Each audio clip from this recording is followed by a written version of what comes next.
Hi, I'm Adam, and this is how to use Scythe in your school or homeschool setting. In Scythe, you are taking on the role of a leader of Europa, or Europe, in an alternate 1920s universe.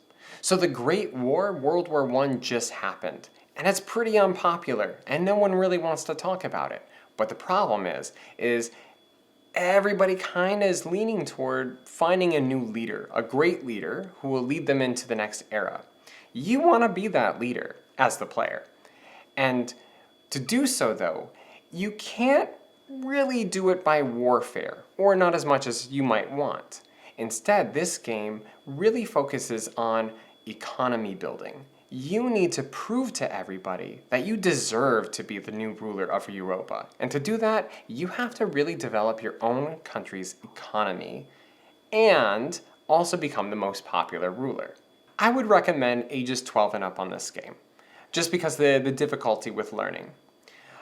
It's for 2 to 5 players, and it plays in about 2 hours or more depending on the learning curve of the people you are playing with.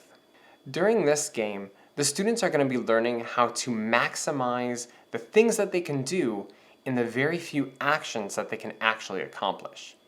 They're going to be needing to balance out collecting resources with, at the same time, spreading out and taking a bigger dominance on the board.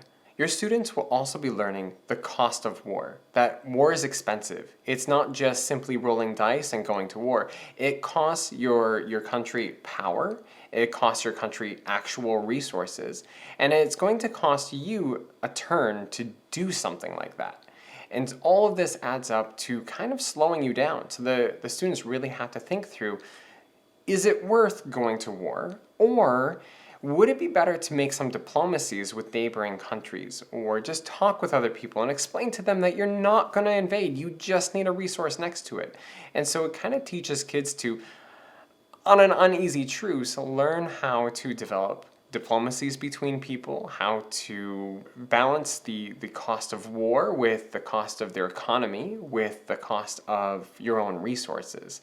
All this comes together to really help the students simulate what it would be like to go to war as a country, and why you're going to make deeper decisions instead of just a simple I'm attacking because it's a war game decision.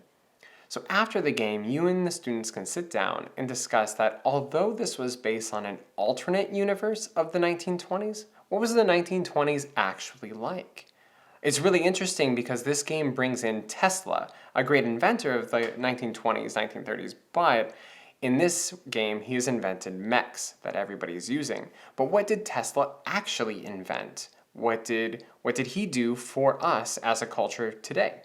You can discuss the power of actual having a strong economy versus having a weak economy, and how it really benefits you to have a stronger economy, especially when it comes to having actual strength in the game. When you have actual economy, you can then actually have real forces protecting your assets. Versus if you just go to war with the game and you don't build up your economy, then you won't have the assets to protect you when other people retaliate.